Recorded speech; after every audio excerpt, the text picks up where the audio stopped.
Hi every one. ഞാൻ എൻ്റെ teenage സമയത്ത് യൂസ് ചെയ്തിരുന്ന ഒരു ഫേസ് പാക്ക് ആട്ടോ നിങ്ങളെ കാണിക്കാൻ പോകുന്നത്.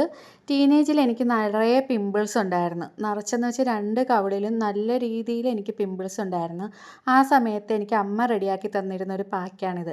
ഇത് ശരിക്കും ചെയ്യേണ്ടത് എങ്ങനെയാണെന്ന് വെച്ചാൽ പച്ചമഞ്ഞളുണ്ടല്ലോ, പച്ചമഞ്ഞളും ആര്യവേപ്പിലയും കൂടിയിട്ട് നല്ലോണം കല്ലിൽ അരച്ചെടുത്തിട്ട് ഇത് രണ്ടും കൂടി മുഖത്ത് തേക്കുകയാണ് ചെയ്യേണ്ടത്. പക്ഷേ ഞാനിവിടെ ഈ പച്ചമഞ്ഞളിന് പകരം ഉണക്കിപ്പൊടിച്ച മഞ്ഞൾപ്പൊടിയാണ് എടുക്കുന്നത്. എൻ്റെ ഈ പച്ചമഞ്ഞളില്ല. പക്ഷേ കടയിൽ നിന്ന് മേടിച്ച മഞ്ഞൾപ്പൊടി അല്ല കേട്ടോ. അതിലെന്തൊക്കെ ഉണ്ടാവുമെന്ന് നമുക്ക് പറയാൻ പറ്റില്ല. വീട്ടിൽ തന്നെ ഉണക്കി പൊടിപ്പിച്ചതാണ്. അപ്പോൾ ആ മഞ്ഞൾപ്പൊടിയും ആര്യവേപ്പിലയൊന്നും അരയ്ക്കാനായിട്ട് എനിക്കിവിടെ ഒരു സൗകര്യവും ഇല്ല. അതുകൊണ്ട് തന്നെ ഞാനൊരു മിക്സിയുടെ ജാറിലോട്ട് ആര്യവേപ്പിലയും മഞ്ഞൾപ്പൊടിയും പിന്നെ ഇതൊന്ന് ബ്ലെൻഡായി കിട്ടാൻ വേണ്ടിയിട്ട് ഞാൻ കുറച്ച് കടലമാവ് കൂടി ആഡ് ചെയ്യുകയാണ്. എന്നിട്ട് കുറച്ച് വെള്ളം ചേർത്ത് അരയ്ക്കുക. എന്നിട്ട് പോലും നല്ല രീതിയിൽ അരഞ്ഞിട്ടില്ല, കണ്ടോ, കുറച്ച് ഇലയൊക്കെ അതുവഴി കിടപ്പുണ്ട്. അപ്പോൾ നിങ്ങൾ നല്ലോണം കല്ലിൽ തന്നെ അരച്ച് എടുക്കാനായിട്ട് നമുക്കറിയാം, ആര്യവേപ്പിലയായാലും മഞ്ഞളായാലും ഇതിൽ ഒത്തിരി മെഡിസിനൽ പ്രോപ്പർട്ടീസ് ഉണ്ട്.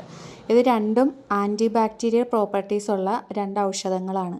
പണ്ട് തൊട്ടേ നമ്മുടെ പൂർവികരായാലും മഞ്ഞളായാലും ആര്യവേപ്പിലയൊക്കെ ആയാലും നമ്മുടെ സ്കിന്നിലും എല്ലാത്തിലും യൂസ് ചെയ്തുകൊണ്ടിരുന്നതാണ്. അപ്പോൾ ഇത് നിങ്ങൾ മുഖത്ത് തേച്ചിട്ട് ഒരു 20 മിനിറ്റോളം വെച്ചിട്ട് കഴുകി കളയുക. നല്ല ആക്റ്റീവായിട്ടുള്ള പിമ്പിൾസ് ഉണ്ടെങ്കിൽ വളരെ പെട്ടെന്ന് പോകും, അതിൻ്റെ മാർക്കും മാറും. അപ്പോൾ ഇത്രയേ ഉള്ളൂ. നിങ്ങൾക്ക് ഇഷ്ടപ്പെട്ടിട്ടുണ്ടെങ്കിൽ ഒന്ന് ലൈക്കും സബ്സ്ക്രൈബും ചെയ്യണേ. ബൈ.